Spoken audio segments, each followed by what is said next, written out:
One of Jacksonville Jaguars' newest members, Calais Campbell, out here getting in the community. Thanks for taking a couple minutes with us, bro. Oh, yeah, no problem, man. Thanks for having me. Sweating. Look at him getting after it. Different type of heat. Different type of heat, huh? It's way different. Yeah. What? How you liking it so far in Jacksonville? I love it, man. You know, get to hang out with guys like Malik, man. We out there grinding every day, trying to figure out what we have to do to bring this team, bring the city a championship. That's good about it. You know, everybody keeps talking about this culture, and you'll get a chance to hopefully hear about us, and hopefully we'll have better things to say. But we're going to tell the truth no matter what. Yeah, we always want to be an open forum for anybody to be able to discuss whatever they need, but we're not going to lie. But when people keep talking about the culture changing, the fact that you just came in, you were the big free agent signing, and you immediately come into and do a camp with the new teammate, that speaks volumes for maybe there is some changes going on in the locker room. You have to be able to support your teammates, man. That's building a brand and building a family, really. You have to have that camaraderie in order to be a good team. And so if you'll come out here and support each other, man, you ain't going to go very far. And so, I mean, whatever he got going on, if I could be there, I'm going to be there. Like, I mean this with all due respect to Malik, but I ain't gonna lie to you, bro. That you're one of the biggest human beings I've ever seen in my life. That's what I'm talking about. Like, yeah, I thought Malik was big.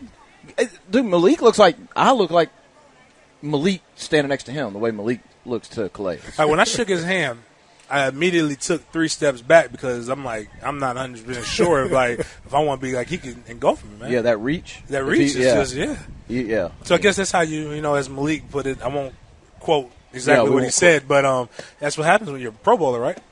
Yeah, so I mean, he definitely plugged you when he was on our show a couple weeks ago. So tell us about what you bring to the Jags and what do you think your role in changing the culture and bringing that winning attitude here is going to be? You know, my first step was really just getting to know the guys, you know, trying to earn their respect. You know, you come in, you know, I always admired, you know, the guys I played with in Arizona, like Larry Fitzgerald. Larry Fitzgerald's the hardest working guy you ever see. You know, I mean, he's always grinding. You know, he's a vet now, going to his 14th year this year. He's still grinding the same way he did when he was a rookie, I assume. I mean, I got there when he was going to year 5. And I got a lot of respect for that kind of grind. You know, I see the way he works and made me want to work harder. So first thing I want to do is come and establish a good work ethic and show them boys, you know, that in order to be a Pro Bowler or whatever you want to be, you know, you got to put the work in. It ain't going to just happen, you know. But I want to piggyback off that because, like, we see this every year in the NFL and just shooting straight. Like, you got generational money, right? Like, I mean, let's be real. You set up generations, right? Does that motivate you, or does that kind of make you, okay, now I can take a breath? Oh, man. I mean, everybody's different. I've seen guys get paid and disappear. You know, I've been blessed enough where this is my 3rd contract, so I've experienced it, you know, a couple times, you know, but I take a lot of pride in my craft. You know, this is you know, I mean, I love it. I've been wanting to do this since I was 6 years old. You know, I mean, I've been coming to camps, and I remember talking to Peyton Manning and Marshall Faulk when I was like 13. Yeah. You know, it was crazy to me, you know, to be able to play against Peyton Manning after that. You know, it's like I intercepted Peyton Manning, you know, but I guess what I'm saying is, you know, the money is just it's a great thing, you know, but I don't play for the money. I never have, you know. I got you. So it's separate. When we hear guys say all the time, this is a business. Yeah, you don't get twisted. I mean, it's still a business. You know, I understand it's a business on both ends, you know, because of the, you know, how the front office can be. You know, as individually, you have to think of it as a business as well. You see what they did to that man at Cleveland last night? The safety? Yeah. My man got cut before he went out and threw the first pitch. They had him throw the first pitch out at the Indians an hour before they cut him. Oh, man. That's just pure disrespect. But, hey, I wouldn't be surprised by anything that happens because it is business. There's no personal, there's no loyalty. I mean, you have like, you know, a loyalty and, you know, sense. And I mean, it's there, but it's only contingent on the job. You know, when the job's over, I mean, you can't be loyal anymore. All right, so you've been doing this for a while. Like you said, you're 3 contracts in. And we could ask you all the football questions. You're going to give us some PR stuff. And you've been real good with us right now, but what's a crazy camp story that you've had? Like, one of the ones that we tell on here all the time is I got an opportunity. I was in New Orleans with the Saints, and it was the first year that Drew Brees came in, and I confused Drew Brees with an athletic trainer. And so one of the stories so do you have any kind of story like that or just something that pops off that you could actually say on radio just to personalize it a little bit more? I mean, I just I'm about to get ready to go my 10th camp, which is crazy to me because I feel like I was just a rookie not too long ago. I mean, time flies, so I try to enjoy it along the way. But I do remember Kurt Warner's going to the Hall of Fame this year, you know, and Kurt Warner, I mean, he's just a you know, ultimate guy, but, you know, he looks like he's a little older than he really is, kind of, at times. The gray hair. Yeah. You know, he was kind of old, you know, but I definitely was asking him, like, as if he was a coach for, like, you know, some advice and stuff. He just bust out laughing. I mean, he crying laughing like, you think I'm a coach? Hey, at least you didn't ask the man for ice. James literally asked the man for ice. Yeah, that's worse. That's way worse. It was, listen, all right, so you know how the trainers dress. He got the cap. He was hurt. I mean, so he was still coming in there. He just happened to be there, and I was one of the rookies there. And he had his cap on, shirt was tucked in, the mesh shorts. Like, he looked like he was a part of the staff. And I didn't see he has the mark on his face, but I didn't see it. And I just came over and he's not big. He doesn't look, I mean, he looks like a regular person. I mean, he's not quite my man Tyler, but Tyler's been working out. But, but he was kind of small. So, that man's elusive, though, man. I missed about 4-5 sacks against Drew Brees. Yeah. Hey, now let's address the elephant in the room. Okay. James went to Florida State. Ooh. Yeah. Ooh. Now, I want to know, you going to talk trash to this man like you've been talking to Miami fans for the past how long? We going to go there? Listen, man, I've only been talking trash for 7 years. Probably 8 years in a row. No, not probably. That's gone. Enjoy the 7.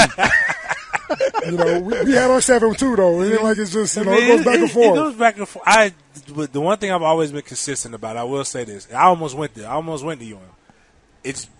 I don't have a beef with UM. I have a beef with your alma mater. I just like talking trash because their fans always come at me. Remember we were on the text line? People showing pictures of me when I played and all this other stuff. You went to Florida? I didn't go. I couldn't get in. I'm a Florida fan. Oh, he's a Florida fan. He's a Florida fan. I wasn't smart enough to get in Florida. Well, just so you know, when I was in school, we dominated both y'all, just so you know. What there happened you was... What was your record against Miami? See, what we're talking about. I was 1-0 when it mattered. What was your record against Miami? I was 1-0 when it mattered. 1-4 overall, because we so you say you're 10 years, so we had overlap. Then when did you graduate? I was the 08 draft. 08 draft. So, all right. So you would have been. I was there. I graduated. I was 06. So okay, yeah. So yeah. So we yeah, again. You so he's 1-0. He's 1-0 against. He's 0-1 against me when it mattered. You don't know that. You was there. You was there 05. Yeah, I was there. Yeah, so he was there. 04. No, we ain't gonna talk about 04. Frank Gore, overtime. We're not gonna see what we're not gonna talk about. We're gonna worry about 04. I do remember 05. We lost. 05 was, I got that touchdown. I got that touchdown in 05, and that's all that matters. So my man, I was told you a story about somebody that ran Nanton. So they had a linebacker. I think Nanton was his name. So he works for Nanton? he works for a friend of mine. He's like, you remember that picture you put up on Facebook and you trucking somebody in? I was like, yeah, I think he's. So he was a pretty good linebacker. And they put it on the phone. I was like, God, dog, I didn't want. It ain't mean for you to it's kind of awkward to talk about somebody. Just like you gonna put me on blast here. I just want to know. This dude is humongous. You gonna run the same game? I played with Anquan Bolton and Darnell Dockett for a long time. Dockett probably. So we've been going at it for years. Yeah. And then now we got Jalen Ramsey and Telvin Smith in there talking trash all the time too. So what we got to do what we did this year. I had Santana come on the show right before we're going to do a big show again, the FSU UM week. So we got to get you to come on and talk about how many points you think you guys are going to get beat by this year. Whoa, hold on. And give some analysis. You gonna go. That conversation's going to be different, though. Hey, talk about Tom Coughlin for a second. When you made your decision to come here, was Tom Coughlin part of that decision for you personally? Yes. Okay. Yes. Just talk about what difference that made in your decision. Well, I know that leadership is critical. I've been a part of two different. With the Cardinals, I played 9 years, but there was two different regimes, and both of them were great leaders. You had the Rod Graves. He's the one that drafted me. Brought us to. We went to Super Bowl.